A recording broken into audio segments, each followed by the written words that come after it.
495 മാർക്കോടെ ഗൗതം കൃഷ്ണ കെ.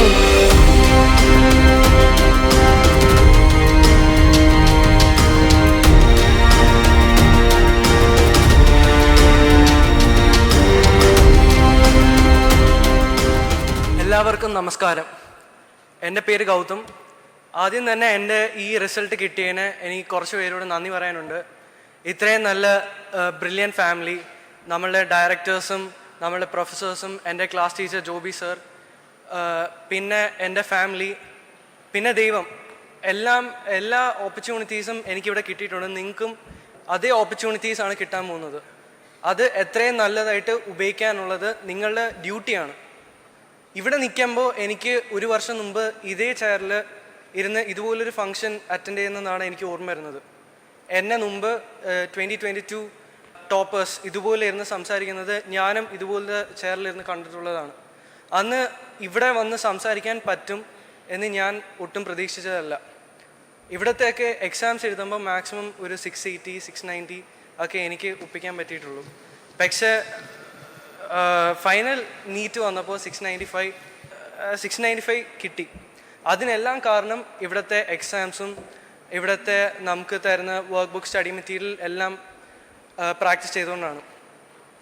എനിക്ക് ആകെ പറയാനുള്ളത്, നിങ്ങളിപ്പോൾ ഇരിക്കുമ്പോൾ നിങ്ങളുടെ മനസ്സിലുള്ളത് ഒരു പേടി, ഒരു ഡൗട്ട്, എന്നെക്കൊണ്ട് അടുത്ത വർഷം കഴിയുമോ, എന്നെക്കൊണ്ട് നീറ്റ് എഴുതി നല്ലൊരു മെഡിക്കൽ കോളേജിൽ കയറാൻ പറ്റുമോ, അതാണ് എല്ലാവരുടെയും മനസ്സിലിപ്പോൾ ഉള്ളത്.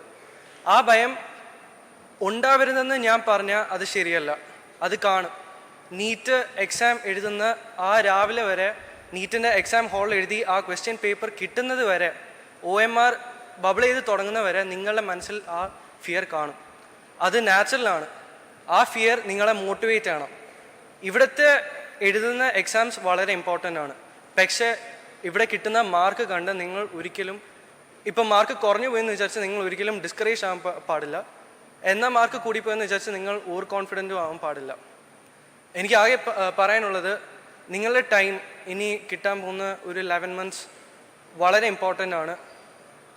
അത് ഏറ്റവും നല്ലോണം മാനേജ് ചെയ്യാനേ ഞാൻ പറയത്തുള്ളൂ. ഇപ്പം നിങ്ങൾ കേൾക്കാൻ പോകുന്നത് എല്ലാവരും പറയും 15 hours പഠിക്കണം, 16 hours പഠിക്കണം എന്നൊന്നും ഞാൻ പറയത്തില്ല. 6 hours സ്ലീപ്പ് ഇമ്പോർട്ടൻ്റ് ആണ്. പിന്നെ ബാക്കി കിട്ടുന്ന ടൈം നമ്മൾ എത്ര നേരം ബുക്കിൻ്റെ ഫ്രണ്ടിൽ ഇരിക്കുന്നു എന്നല്ല ഇമ്പോർട്ടൻറ്റ്. ഇപ്പം ഞാൻ കെമിസ്ട്രിയിൽ തെർമോഡൈനാമിക്സ് എടുത്താൽ എനിക്ക് അത് വെച്ച് ഒരു 1 hour ഇരിക്കാം, 1 day ഇരിക്കാം, വേണമെങ്കിൽ 1 week ഇരിക്കാം. അങ്ങനെയല്ല, നമ്മളുടെ ടൈം ഏറ്റവും എഫിഷ്യൻ്റായിട്ട് മാനേജ് ചെയ്യണം. ബാക്കി എന്തൊക്കെ ചെയ്യണം, ഇവിടുത്തെ രീതികൾ എന്താണ് എന്നൊക്കെ ഗൈഡ് ചെയ്യാൻ ഇവിടുത്തെ പ്രൊഫസർമാരും ഡയറക്ടർമാരും എല്ലാം ഉണ്ട്. നിങ്ങൾക്ക് എല്ലാ ഗൈഡ് ലൈൻസും ഇവിടെ നിന്ന് തന്നെ കിട്ടും. എനിക്ക് ആകെ പറയാനുള്ള, ഇവിടെ നിന്ന് നിങ്ങൾക്ക് കിട്ടുന്ന ഗൈഡ് ലൈൻസ് എല്ലാം കറക്റ്റായിട്ട് ഫോളോ ചെയ്താൽ നിങ്ങൾക്കും അടുത്ത വർഷം ഇതേ സമയം ഈ വേദിയിൽ എന്നെപ്പോലെ ഇരിക്കാൻ പറ്റും. ഇത്രയും പറഞ്ഞുകൊണ്ട് ഞാൻ നിർത്തുന്നു. Thank you. എൻട്രൻസ് സംബന്ധമായ വാർത്തകളും അപ്ഡേഷനുകളും ഏറ്റവും വേഗം ആധികാരികമായി അറിയാൻ ബ്രില്യൻ സ്റ്റഡി സെന്റർ പാല യൂട്യൂബ് ചാനൽ സബ്സ്ക്രൈബ് ചെയ്യുക. ബെൽ ഐക്കൺ അമർത്തുക. ഈ വീഡിയോ മറ്റു സുഹൃത്തുക്കളിലേക്കും ഷെയർ ചെയ്ത് നൽകുക.